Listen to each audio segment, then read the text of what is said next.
여러분, 2025년도에 집값이 폭등한답니다. 사실일까요? 거짓일까요? 사실입니다.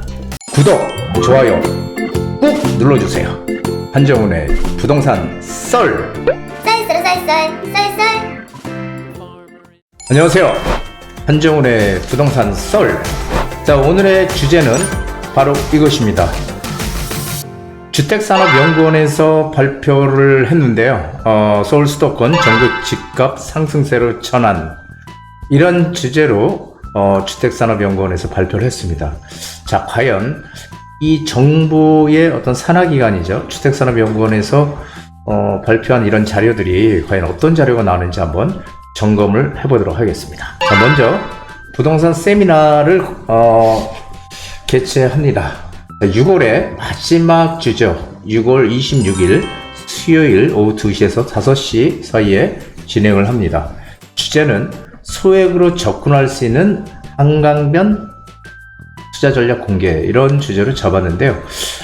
한강변뿐만이 아니라 항상 우리가 재테크를 해서 가장 우리가 바라는 거는 조금 작은 금액을, 상대적으로 작은 금액을 투자해서 나중에 돈을 눈덩이처럼 부풀릴 수 있는 그런 투자 지역이 있을까라는 거잖아요. 그런 지역들을 전체적으로 선별하는 그런 시간을 준비하도록 하겠습니다.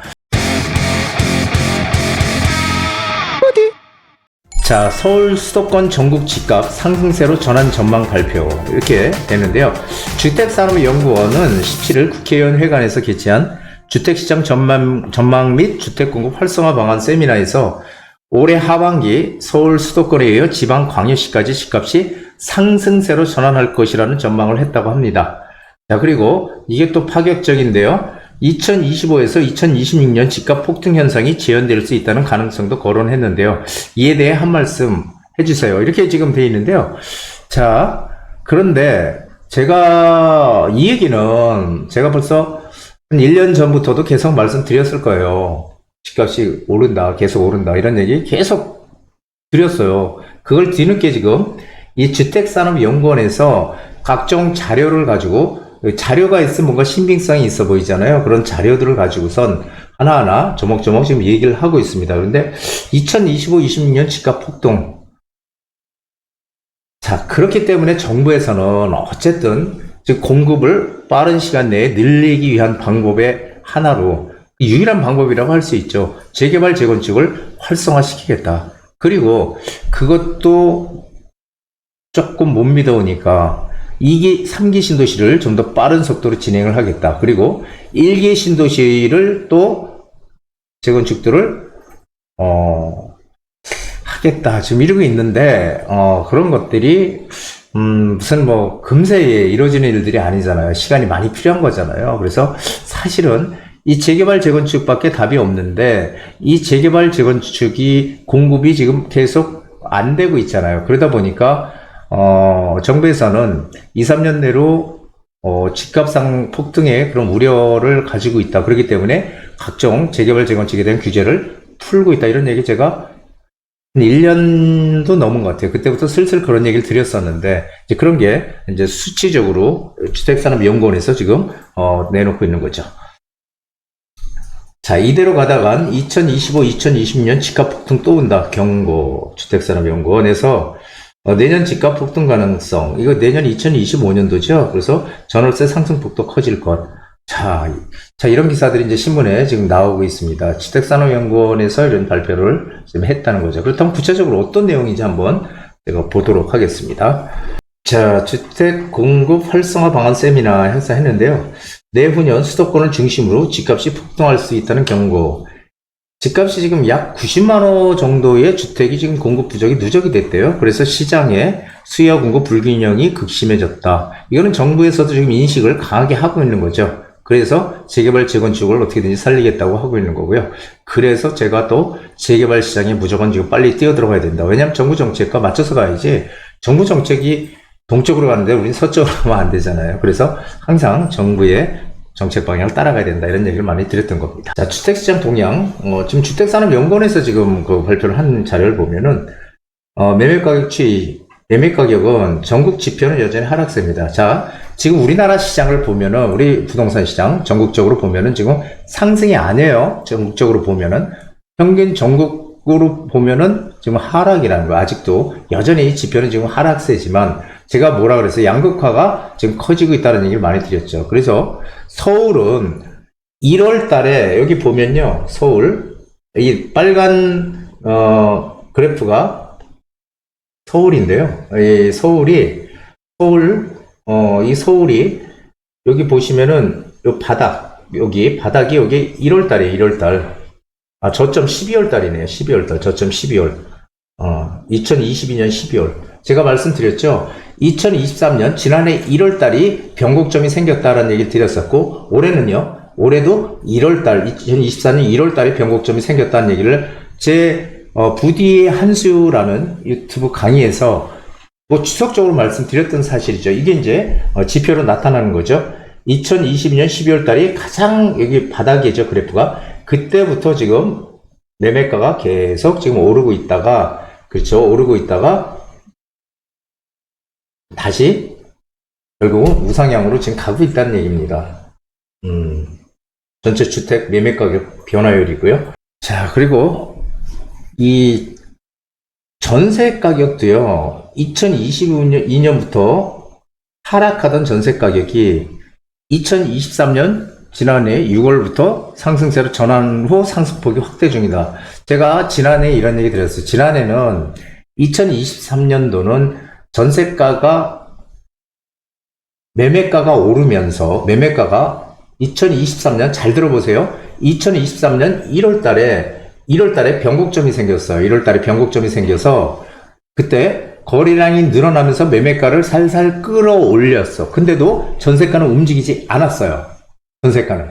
그런데 매매가가 계속 거래량이 늘어나면서 매매가가 살살살 오르기 시작하니까 전세 거래량도 늘어나기 시작했죠. 그래서 전세 거래량이 늘어나는 시점이 6월, 5월, 6월 요때 시점이었던 걸 기억을 해요. 그러다 보니까 2023년도는 매매가가 전세가를 끌어당기는 이런 시장이 2023년도 시장이었습니다. 그런데 올해 시장은요, 똑같이 1월달에 변곡점이 생겼어요. 똑같이 1월달에 변곡점이 생겼는데 올해는 거래량이, 지난해는 매매가가 오르면서 매매가가 전세가를 끌어올렸다면 2023년도는, 올해는요, 전세가는 지금 계속 우상향으로 가고 있습니다. 지난해부터 계속 우상향으로 전세가는 오르고 있고, 거기에 더불어서 매매가가 같이 딸려가는, 거래량이 늘어나면서 딸려가는, 전세가가 매매가를 견인하는 그런 시장으로 지금 올해는 가고 있다라는 거. 그래서 전세가 매매가가 지금 동반 상승하는 그런 시장으로 가고 있습니다.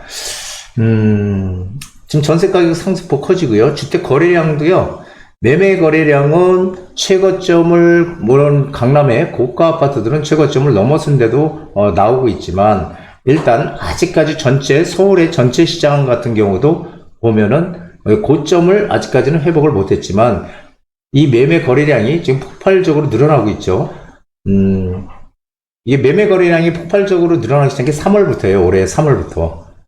그러면서 갭투자도 수요도 많이 늘기 시작했는데, 왜 그러냐면은 3월달 거래량이 4,000건을 넘어갔어요. 매매 거래량이. 4월달 거래량도 4,000건을 넘어갔어요. 5월 거래량은 4,500건에서 5,000건 가까이 될 것 같아요. 5월 거래량이 5월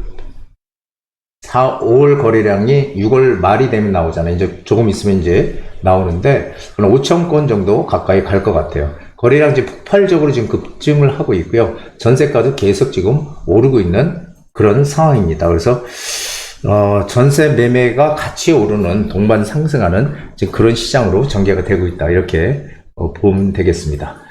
자, 주택시장 영향 요인과 시장 전망. 이게 이제 주택산업연구원에서 하니까 좀 학문적으로 좀 이렇게 나오는데요. 경제 성장률 작년보다 지난해부터 개선. 2022년 2.6%, 23년 1.4%. 지난해 최악이었죠. 그래서 지난해에 하락한다고 떠드는 사람들이 가장 먼저 얘기했던 게 뭐예요? 경기 침체. 그래서 경제가 살아나지 않는데 뭔 부동산 시장이 좋아질 것이냐.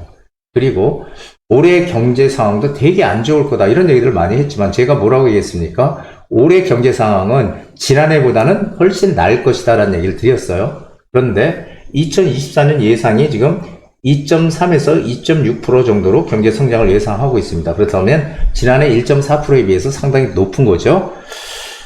자, 그리고 여기에 좀 우리가 봐야 되는 게 주택 수요, 기본 수요 증가라고 하는데요. 이 30세 도달 인구가 늘어나고 있다는 거예요. 30세 도달 인구가. 그리고 가구가 증가한다는 거죠. 인구는 줄어들고 있지만 가구 수는 늘어나고 있다라는 거죠. 그리고 체류 외국인도 급증이 해서 체류 외국인도 어차피 뭐 집을 가지고 살아야 되니까요. 거기서 물론 이제 세사하는 분들도 있지만 집을 직접 외국인들이 매입하는 비중이 지금 커지고 있다는 거. 이것도 지금 어떤 상승 요인이다 이렇게 보는 거고요. 주택 공급 부족, 누적. 이건 뭐 다들 아시다시피 지금 인허가 물량이 2017년에서 21년 5년 평균 54만 호였는데 22년도에 52만 호, 23년 43만 호, 24년 38만 호 이렇게 줄어들고 있다는 거죠. 인허가. 착공 물량도 역시 마찬가지로 38만 호, 24만 호, 35만 호 이렇게 지금 주택 공급 부족이 계속 누적되고 있다라는 얘기를 지금 하고 있는 겁니다. 그리고 주택담보대출 금리가 지금 내려가고 있죠. 그래서 22년 4.6%, 23년 5.0, 24년 3.5에서 4.5. 근데 올해 이제 뭐 어쨌든 미국이 기준금리 내릴 거 아니에요. 안 내려요? 안 내린다는 분이 있는데 오히려 올해 내립니다. 단지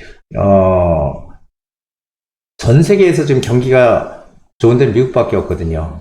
미국이 이게 뭔가 경기가 좀 안 좋아야 이 금리를 내려서 경기를 부양을 하려고 할 텐데 지금 이렇게 금리가 5.25%면 상당히 높잖아요. 높은데도 불구하고 경기가 괜찮아요. 그러니까 이게 금리를 섣불리 내리기가 어렵다는 거지만 유럽이 먼저 금리 인하를 시작을 했습니다. 유럽이. 그러면서 이 북유럽 국가들도 캐나다도 금리 인하를 지금 시작하고 있죠. 결국은 금리 인하는 언제 하느냐의 문제다. 즉 다음 달에 하느냐, 그 다음 달에 하느냐, 그것의 문제일 뿐이지 결국은 방향성은 정해져 있다라고 제가 말씀드렸죠. 우리가 항상 재테크에서 문제가 되는 건 불확실성이에요. 불확실성. 아, 이거 도대체 금리를 언제까지 올릴지 계속 올리니까 이거 도대체 뭐 기약이 없어. 언제 내릴지 올릴지. 하지만 방향성이 정해져 있다면 그때부터 불안감은 가시는 거거든요. 자, 그래서 주택담보대출 금리도 그렇게 되면은 우리도 같이 내려갈 가능성이 높죠. 당연히 내리죠. 우리도 금리를 내려야 되니까. 자, 그렇습니다. 그래서 다 지금 어떤 이 주택시장의 상승을 담보할 수 있는 그런 상승 요인들로 지금 돼 있는데, 이게 정책 요인이 이제 뭐 PF 부실 급증, 그 늘상 얘기했죠. 뭐 그런 얘기 많이 했어요. 이번에 선거 끝나면은 이 PF가 쾅 하고 터질 것이다. 이런 얘기 많이 했잖아요. 터지긴 뭘 터져. 그러니까 하락한다고 자꾸 얘기하는 사람들하고 절대 밥도 같이 먹으면 안 된다. 저는 그렇게 말씀을 드리고 싶습니다. 그리고 뭐 가계부채, DSR 도입 뭐 이런 것들이 안 좋은 영향을 준다. 하지만 지금 보시다시피 좋은 상승을 유발할 수 있는 요인들이 훨씬 많죠. 안 좋은 요인보다. 우리 뭐 가계부채는 옛날부터 높다고 계속 떠들었던 거고요. 그리고 PF 부실, 물론 PF 부실이 지금 뭐 좋다는 건 아니고 안 좋지만은 그렇다고 해서 뭐 큰일 날 것 같이 얘기를 하면 안 된다라는 얘기를 드리는 거예요. 자, 주택가격 전망은요. 이건 뭐 수도권, 서울은 지금 완연한 상승 국면으로 접어들었고요. 수도권 인기 지역은 상승폭을 지금 확대, 수도권도 지금 상승 길이로 방향을 전환을 했습니다. 이 경기도. 서울은 본격적으로 1월 달에 변곡점이 생겨서 3월부터 거래량이 늘려가면서 지금 매매가가 오르는 지금 상황으로 가고 있고요. 그것이 강남을 비롯한 이 노원구, 도봉구, 강북구까지 이제 번져가는 그런 양상을 지금 보여주고 있다라는 거고, 그리고 수도권은 이 경기도는 한 6월부터 조금 뒤쳐서 6월부터 이제 본격적으로 이제 상승을 쪽으로 방향을 잡고 있고요. 지방은 어떠냐? 지방은 지금 안 좋습니다. 지방은 아직도 미분양이 많이 적체되어 있는 상황이고 안 좋지만은 어디가 슬슬 바뀐다? 광역시, 지방에서도 이 대도시는 광역시도 지금 이 강부합으로 지금 전환 할 것이다 라는 겁니다. 그리고 나머지 중소도시들은 아직도 어렵다는 얘기예요. 그래서 양극화는 피할 수 없는 하나의 참 운명이다. 저는 그렇게 생각합니다. 여기 있네요. 전 주택 기준 3월부터 서울이 강부합세로 전환. 향후 수도권 전역으로 강부합세 확산 가능성. 아파트 기준 서울은 3월 말, 인천은 4월 초부터 상승세로 전환했다. 향후 수도권 전역으로 상승세 확산 가능성. 이건 뭐 똑같은 얘기죠. 지방은 전주택 및 아파트 모두 하락세 유지래요. 하지만 향후 미분양이 적고 일자리가 많은 지방광역시 중심으로 강부합 전환 가능성. 역시 일자리인데 일자리가 이게 그냥 일자리가 아니고 양질의 일자리, 즉 돈을 많이 받는 그런 일자리라는 거죠. 네, 그래서 지금 이런 상황이, 그러니까 전체적으로 지금 보면은 어쨌든 이제는 완연한 상승 국면, 상승 추세로 방향들을 슬슬 잡고 있다, 이렇게 보시면 될 것 같습니다. 전세 가격은 2023년 지난해 7월부터 상승 전환해서 계속 지금 상승폭이 커지는 중이다. 그래서 올해는 전세가가 매매가를 끌어올려가면서 같이 동반 상승하는 지금 그런 상황으로 와 있다라는 거고요. 자, 입주 물량 부족, 소형주택 급감으로 전월세 가격 계속 상승 전망. 전세 가격은 내년에도 지금 계속 상승할 것 같아요. 제가 보기에는. 그래서 전세가는 여기도 나오지만 이 전세가는 참 문제인 것 같아요. 계속 내년에도 좀 심각할 것 같아서 오히려 내년에 우리 전세 대란이 일어날 가능성이 저는 오히려 크다라고 좀 보고 있습니다. 자, 특히 30대 주택시장 진입인구는 더 증가합니다. 근데 이들 대상 소형주택 공급은 감소했대요. 그렇게 되니까 20평대 이런 소형 아파트, 또 20평 이하의 그런 작은 소형 아파트들이 지금 인기라는 거죠. 그렇죠. 금년에 이제 그 계약갱신 청구권 도입을 언제 했어요? 2020년 7월 달에 했잖아요. 그래서 2년 살고 5%만 올려서 2년 더 사는, 그렇죠. 계약갱신 청구권. 이게 이제 7월 말 되면, 올해 7월 말 되면 이제 끝납니다. 4년을 다 살면은 세입자 나갈까 있을까요? 그건 임대인 마음이잖아요. 그래서 임대인이 아마 내보내든지 하고 시세대로 좀 더 높은 가격에 전세를 놓겠죠. 그래서 오히려 전세가가 더 많이 오를 가능성이 크다라는 얘기를 지금 하고 있는 겁니다. 매매 거래는 점차 증가할 것이다. 제가 전세가는 언제까지 오를까 이런 질문을 받은 적이 있는데요. 전세가는 계속 오를 거예요. 단지 전세가가 조금 그래도 오르지만 폭발적으로 오르는 게 아니라 조금 안정화되면서 올라가는 상황이 되려면 어떻게 돼야 돼요? 전세 수요가 매매 수요로 전환이 돼야 된다. 그렇죠. 전세가 계속 오르면 전세로 살던 분들이 매매 수요로 바뀌죠. 이건 뭐 늘상 우리 부동산 역사가 생긴 이후로 계속 반복되던 상황이니까요. 누구나 당연하죠. 내가 옛날에는 한 4억 전세랑 그 매매가의 갭이 한 4억 차이가 났던 게 계속 전세가가 오르면서 2억 차이가 나면은 차라리 집 살까 이렇게 되는 거 아니에요. 그건 뭐 당연한 거잖아요. 그래서 매매 거래는 점차 증가한다. 매매 거래는 계속 늘어날 것이다 라는 거고요. 자, 전월세 거래는 상반기 중 증가하나 하반기 중 증가세 다소 둔화. 증가세가 다소 둔화하는 건 왜일까요? 증가세가 다소 둔화하는 건 이게 바로 전세 수요가 뭘로 전환한다고요? 매매 수요로 전환을 하는 시점이 오게 되니까 다소 둔화될 것이다 라는 얘기를 하는 겁니다, 여러분. 주택시장 활동인구 28년까지 연간 30만 명 이상 활동인구가 순증한대요. 앞으로 4년 동안 향후 5년간 30세 도달 인구가 67만 명에서 75만 명으로 증가한다. 즉 30대 이상이 되면 집을 살 수 있는 그런 이제 어떤 일정 수준은 되기 때문에 30세 이상이 중요하다. 이 활동 인구가 그게 이제 늘어난다는 얘기를 지금 드리고 있는 겁니다. 자, 인구 및 가구 증가. 자, 인구는 2020년 5,184만 명, 우리나라 인구 5천만 명이라고 하죠. 0.5 지금 감소 중이다. 근데 반대로 이 가구 분화가 일어나니까 어떻게 돼요? 가구 수는 계속 늘어나고 있다. 이런 얘기죠. 이거 뭐 다들 아시는 얘기죠. 물론 보통 예전에 인구가 줄어들면 집값 떨어질 것이다 이런 얘기 많이 했죠. 집 살 사람 없으니까. 그런데 그때도 그런 얘기 했잖아요. 인구는 줄어들지 모르지만 가구 수는 당연히 늘어난다. 그렇기 때문에 집값이 떨어지지 않는다. 이런 얘기 많이 했는데 뭐 당연한 얘기입니다. 자, 주택 공급 부진 원인, 집값 하락과 분양가 급등. 이건 뭐 지금 당연하죠. 그리고 뭐 전 세계적으로 금리도 일단 높고요. 자, 집값 하락, 분양원가 급등. 그래서 사업성 악화. 이건 뭐 당연합니다. 분양원가 급등했죠. 그래서 뭐 철근, 이 원자재 값들이 오르니까 분양가도 올라가고, 그렇죠. 그렇다면 어떻게 돼요? 이익이 나야 건설사들도 집을 쳐서 이익을 낼 거 아니에요. 아파트를 쳐서. 근데 이익이 안 난다고 생각하면 안 짓잖아요. 그러니까 점점 더 주택 공급이 지금 어려워진다는 거고요. 원가에 못 미치는 분양 가격 규제로 수익률이 악화된다. 결국 이게 이제 건설사들 입장에서 봤을 때는 사업성이 안 나온다는 얘기죠. 금융 조달 애로에 따른 사업 착수 및 진행상 어려움. 이게 다 건설사들의 어려움이네요. 자, 그리고 다주택자 중과. 이 다주택자 중과가 아까 제가 전세 가격 얘기 드렸잖아요. 다주택자가 중과가 이게 없어지지 않는 한, 이게 폐지가 되지 않는 한 전세가는 오를 수밖에 없다는 거 제가 누누이 말씀드렸죠. 여기서는 뭐 더 이상 얘기 안 드리도록 하겠습니다. 왜냐하면은 지금 신규 물량도 부족하지, 기존 물량, 이 다주택자들이 집을 사서 그 집에, 다주택자가 집이 100채라도요, 한 채는 내가 살고, 99채는 어떻게 해요? 전세든 월세든 줄 거 아니에요. 그러니까 결국은 이 세를 주는, 전세나 월세를 공급해주는 공급원의 역할을 다주택자가 했는데, 이걸 갖다가 규제를 강하게 하다 보니까 다주택자 투기꾼이라는 터무니없는 그런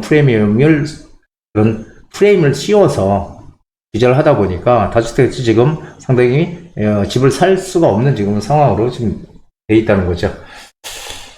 자, 미분양 대책 미흡했는데요. 이거는 제가 뭐라고 얘기했어요. 양극화가 커지기 때문에, 양극화가 커져서 결국은 수요가 있는 것에 공급을 해야 되는 거고, 수요 없는 데는 공급을 하면 안 된다는 거죠. 그렇다면 간단합니다, 사실은. 수요 없는 데다 공급을 했기 때문에 미분양이 나오는 거 아니에요? 미분양이 일시적으로 나올 수는 있지만, 이게 장기적으로 만약에 간다면 거기는 수요가 분명히 없는 지역이거든요. 수요가 정말 많은 지역도 경기 침체, 여러 가지 어떤 안 좋은 상황이 처한다면 일시적으로 미분양이 생길 수 있지만, 너무 괜찮은 그런 수요가 많은 지역들, 입지 좋고 그런 지역들은 결국은 그런 요건들이, 악재들이 해소가 되면 어떻게 돼요? 다시 매매가 되면서 가격이 오르거든요. 하지만 시간이 지나도 안 오른다면 이거는 수요가 없는 곳이니까 거기다는 공급을 하지 말아야 되는 겁니다. 자, 불합리한 규제로 공공지원, 민간 임대주택 공급 급감, 과도한 기부 체납 등은 민간 택지 사업 추진 불가. 뭐 이런 얘기들을 지금 하고 있죠. 활성화 방안은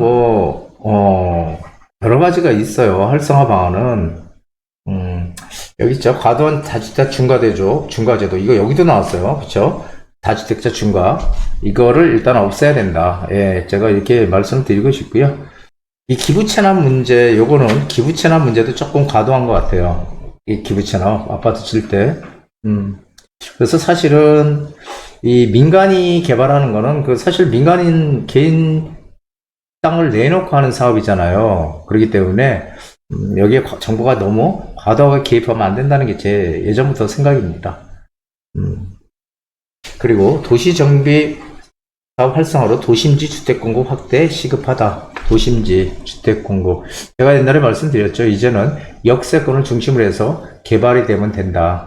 항상 그래서 우리는 역세권에 붙어 있어야 된다는 얘기를 많이 드렸는데요. 바로 이제 그런 맥락에서 보시면 되겠습니다. 자, 결론적으로 보면은, 지금 주택산업연구원에서 발표를 했는데요. 뭐 제가 얘기했던 거랑 거의 똑같습니다. 그렇죠? 여기 이제 수치를 정확하게 나타낸 것 뿐이고요. 주택산업연구원도 이제 주택 공급 감소에 대한 우려를 가지고 있어요. 공급 감소에 대한. 이거는 주택산업연구원뿐이 아니라 정부에서도 똑같이 지금 우려해서 어쨌든 재개발 재건축을 활성화시키겠다는 거잖아요. 그래서 이건 뭐 같은 내용이고, 그리고 집값이 폭등할 거다. 이거는 수요와 이 공급이라는 건데요. 수요가 공급보다 많으면 어떻게 돼요? 이거는 가격이 오르는 거잖아요. 그렇죠? 수요가 공급도 반대로 수요보다 공급이 많으면 가격은 떨어지는 거죠. 이건 너무도 뭐 기본적인 상식이잖아요. 그래서 내년, 내후년, 지금 내년이 상당히 문제가 많이 될 것 같아요. 일단 내년부터, 뭐 전세가도, 전세 대란이 날 가능성이 크고요. 집값도 상당히 급등할 가능성도 지금 높습니다. 자, 그래서, 자, 이제 이런 정부가 아니라 주택산업연구원, 민간에서 발표하는 거지만, 이 주택산업연구원에서, 민간연구소죠. 이런 지금 자료를 내놓고 했을 때는 상당히 지금 시장이 우려가 된다는 얘기를 지금 하고 있는 거거든요. 제가 누누이 말씀드렸지만, 지금 상황이 이런데도 불구하고 아직도 하락을 믿고 계십니까? 아직도 하락에 방점을 찍고 있다면 재테크는 아예 신경 안 쓰시는 게 좋아요. 그거는 뭐 그런 분들은 절대 하면 안 됩니다. 아직도 그렇다면은. 그래서 이제는 원래 현명하고 빠른 판단을 내리는 이제 그런 시점이 우리한테 와 있는 거지, 더 이상 이제 하락 이런 얘기들을 하면 안 된다는 거 여러분들 꼭 기억을 하시기 바랍니다. 그리고 정말 투자를 해서 이익을 꼭 내고 싶다 하시는 분은 저한테 오세요. 그러면 제가 여러분들의 여러 가지 상황을 보고 어떻게 투자를 해서 이익을 내는 게 적절한지에 대한 판단을 해서 여러분들이 재테크로 돈을 벌 수 있는 최선의 방안을 마련하는 그런 저희 연구소 뭐 직원들도 마찬가지고요. 최선의 노력을 다 할 테니까요. 오십시오. 그러면 여러분들의 성공의 길이 보일 겁니다. 자, 오늘 부동산 썰 여기까지입니다. 한정훈의 부동산 DJ에서는 여러분들의 고민을 기다립니다. 영상을 보시고 투자에 관심 있으신 분은 지금 바로 연락 주시기 바랍니다.